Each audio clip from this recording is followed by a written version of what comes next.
So in today's video, we are going to clean and look at used makeup. It's something that a lot of you guys have talked about. All my palettes before now have been new, so this is a totally new experience for me.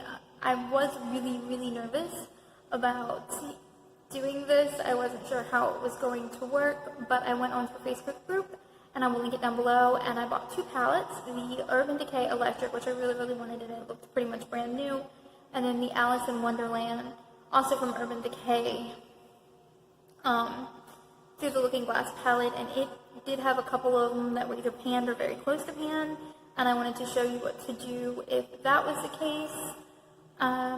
So in the next little part that I'm about to show you, I'm going to clean those palettes, and then on my Instagram tomorrow, I will do a makeup look with one or both palettes. So let's jump right on into this. So I bought two palettes. I bought the Urban Decay Full Spectrum and the Alice Through the Looking Glass palette. The Urban Decay Full Spectrum is pretty much brand new, and I'll open that up after I do the Through the Looking Glass palette. I'm going to go ahead and open that up, and you can see here, it's not that dirty, surprisingly. Like, on this section, I won't have to clean this, really. I mean, it just looks like that. It looks like this. I bought this one because it did hit pan, and I'm going to show you how to like break it up on these two and make them look pretty decent to where you can still use them. Everything else, it doesn't look like she really used anything else, but I am going to clean it fully for you in a minute. But that's what it looks like. Alright, the first thing I'm going to do with my butter knife, and if you have, I lost my makeup spatula, but if you have a makeup spatula, this will work so much better. You take it, and you break it up, like so, and then you dump alcohol. This one isn't, I'm not going to be able to save a whole lot from this one, because, oh, I got it in the other, crap. Okay, lesson learned. Take it and just pour a little bit in there. It's going to take a lot longer, and then I'm going to go through and break this one up and do the same thing, where I just break it up like this.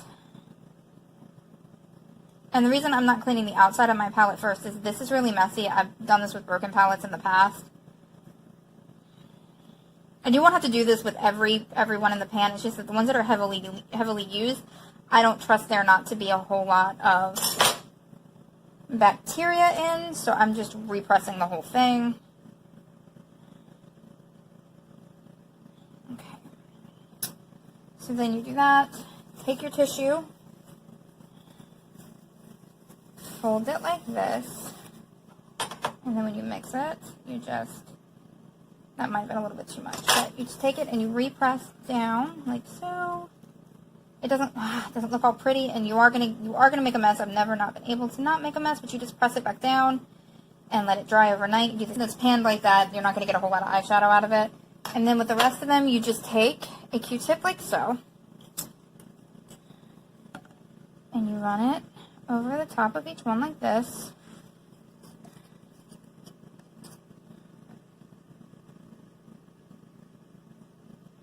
And once again, make sure you're using 100% or 99% alcohol, because that is your best chance at killing off any kind of bacteria. Make sure you don't do what I just did there. See, we're learning together. Make sure you don't do that.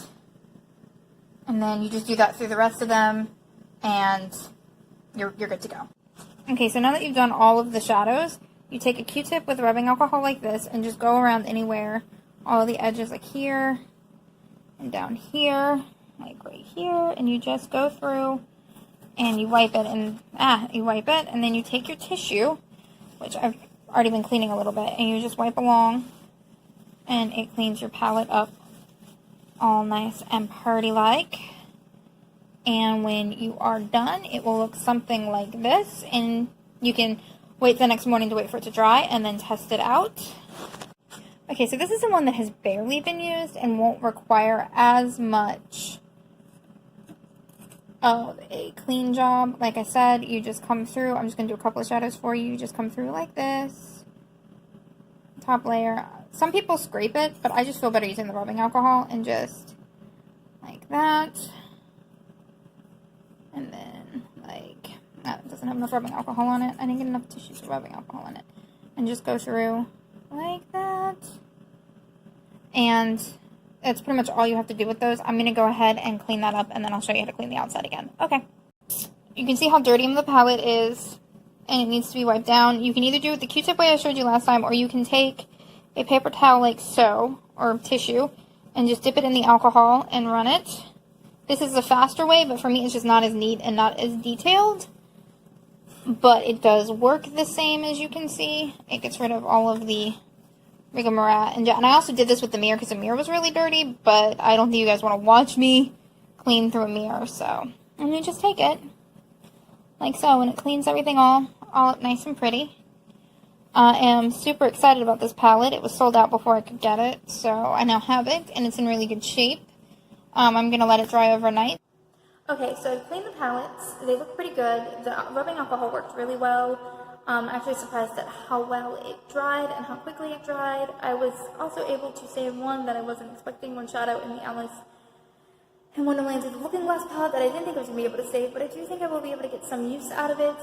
Would I buy used palettes regularly? Probably not. I'll continue to probably just get them new.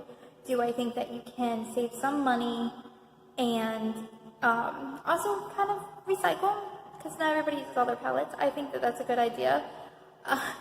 Just make sure that you clean them really well and that you don't do it with anything liquid like mascara or lipstick, like liquid lipsticks, anything like that. That's just too dangerous. But with powder products, I think you can get away with it as long as you clean them pretty well. I hope you enjoyed the video. Don't forget to hit that like and subscribe button, and I will see you tomorrow.